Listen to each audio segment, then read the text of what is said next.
O livro de Deuteronômio. É o quinto livro da Bíblia e o último do Pentateuco, ou Torá. Depois do êxodo do Egito, Israel fica no Monte Sinai por 1 ano, estabelecendo uma aliança com Deus. Então, eles têm a desastrosa viagem pelo deserto e a geração do êxodo se desqualifica para entrar na terra prometida a Abraão. E Deuteronômio começa com Moisés em pé diante dessa nova geração, explicando a Torá. E é a partir daqui que se formam a estrutura e o propósito do livro. Deuteronômio é uma série de discursos de Moisés, onde ele chama a próxima geração de Israel para ser fiel à aliança com Deus. No centro desse livro há uma coleção de leis, que são os termos da aliança entre Deus e Israel. Algumas dessas leis são novas, mas a maioria são repetições das leis dadas anteriormente no Monte Sinai. E é daqui que o livro tira o seu nome, da palavra grega Deuteronomion, que significa a segunda lei. Cercando essas leis, há 2 outras seções externas do discurso de Moisés, cada uma delas dividida em 2 partes. Vamos nos aproximar e ver como tudo isso funciona. Antes de tudo, Moisés resume a história até aqui e destaca como a geração anterior era rebelde, em contraste com a constante graça e provisão de Deus no deserto. E Deus trouxe justiça sobre eles. Sim, mas ele não abandonou sua promessa de aliança. Depois disso, vem uma série de sermões apaixonados, onde Moisés chama essa nova geração para ser mais fiel à aliança do que seus pais foram. Ele os lembra dos 10 mandamentos, e a parte central dessa sessão é a famosa frase chamada de Shema. Moisés diz: "Ouça, ó Israel, o Senhor, o nosso Deus, é o único Senhor.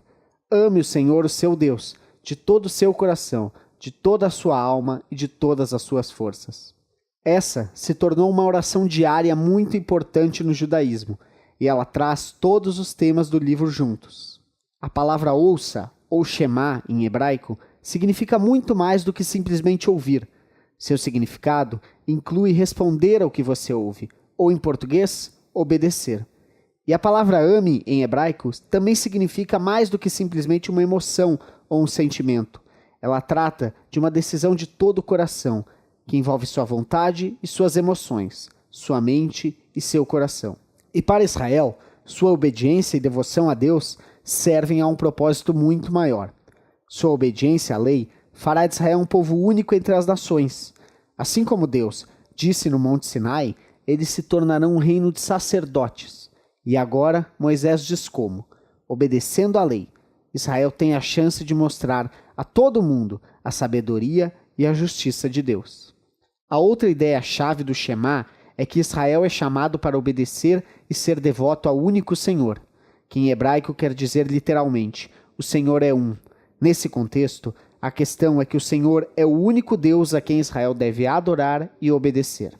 Eles estão prestes a entrar na terra de Canaã, onde as pessoas adoram ídolos que representam todos os aspectos diferentes da criação: o sol, o clima, o sexo, a guerra. E Moisés vê que adorar a esses deuses degrada a humanidade e destrói as comunidades. Mas adorar ao Deus de Israel, que é o Criador e Redentor, isso vai guiá-los à vida e à bênção. E então, nós chegamos na grande coleção de leis no centro do livro, que são rudemente organizadas por tópicos. A sessão de abertura é sobre a adoração de Israel. Eles devem ter um templo central, onde o único Deus será adorado. E Deus também deve ser adorado no cuidado de Israel com os pobres. Então, por exemplo, todos os israelitas devem deixar de lado 1/10 de seu ganho anual para dar ao templo. Mas outro 10 deve ser separado a cada 3 anos e dado aos pobres. É esse tipo de lei que coloca Israel na ponta da justiça em comparação com seus antigos vizinhos. E isso tudo estava atado com a sua adoração a Deus.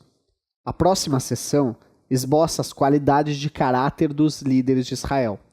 Os anciãos, os sacerdotes, os reis, todos estavam colocados debaixo das leis da aliança. Deus vai fazê-los cumprir as leis enviando profetas para manter os líderes fiéis.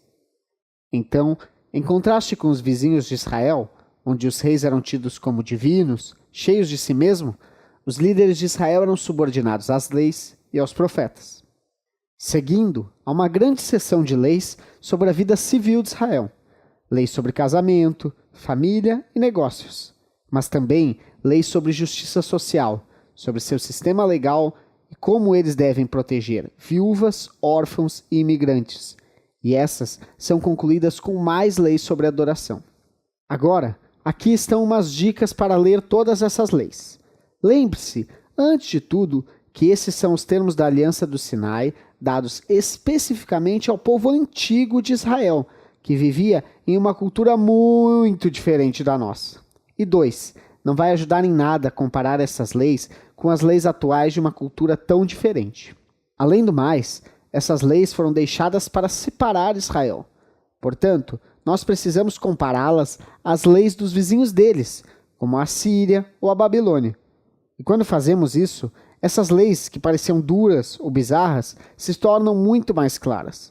Você vê que Deus está puxando Israel para um nível de justiça muito mais alto do que qualquer um conhecido até então. E, finalmente, tente discernir que princípios fundamentais de sabedoria e justiça estão por trás dessa lei em particular. E você vai descobrir algumas coisas bem profundas. Então aqui está uma tarefa que vai te ajudar a ver como Paulo, o apóstolo, faz exatamente isso em sua primeira carta aos Coríntios, capítulo 9, verso 9. Ele cita a lei de Deuteronômio 25:4. É muito interessante. Mas de volta a Moisés. Depois que ele passa por todas as leis, ele emite um desafio final para que Israel ouça e ame ao seu Deus. Primeiro, ele expressa um aviso e um ultimato. Se Israel ouvir e obedecer a Deus, tudo vai acontecer muito bem, muitas bênçãos divinas. Mas, se eles não ouvirem e se rebelarem, haverá fome, pragas, devastação e, por fim, exílio da terra. Aqui, Moisés força uma decisão. E ele diz: hoje eu coloco diante de vocês vida ou morte, bênção ou maldição, bem ou mal. Então, escolham a vida, amando o Senhor, seu Deus, e ouvindo a Ele. Mas depois, Moisés diz assim: eu sei que depois que eu morrer, vocês vão se rebelar e virar as costas para Deus e acabar em exílio. O que é bem triste. Mas, de novo, ele está com essas pessoas há décadas, e se torna claro que sua esperança não é muito alta. Mas Moisés diz que nem tudo está perdido. Um dia, quando Israel estiver no exílio, a qualquer momento eles podem se voltar ao seu Deus que, em suas palavras, dará um coração fiel a vocês e aos seus descendentes, para que o amem de todo o coração e de toda a alma, e vivam. Isso é uma metáfora vívida que diz: tem alguma coisa fundamentalmente errada com o coração de Israel. Ele é teimoso e duro.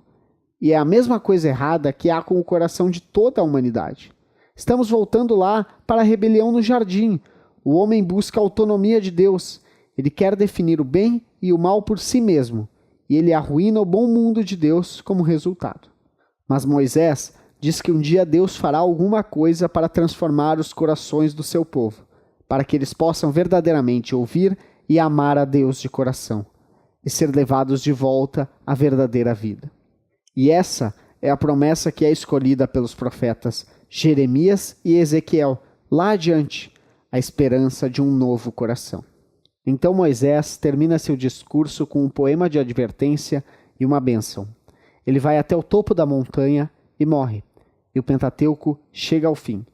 Todos os grandes planos da história bíblica estão no lugar, mas permanecem totalmente sem solução. Quando o descendente da mulher vai vir e derrotar o mal? Ou como Deus vai resgatar todo mundo e abençoar as nações através dessa família? E como a santidade de Deus pode ser reconciliada com esse povo que está continuamente se rebelando? Ou como Deus vai transformar os corações de seu povo? Você tem que continuar lendo para descobrir. Mas, por enquanto, isso é o que trata o livro de Deuteronômio.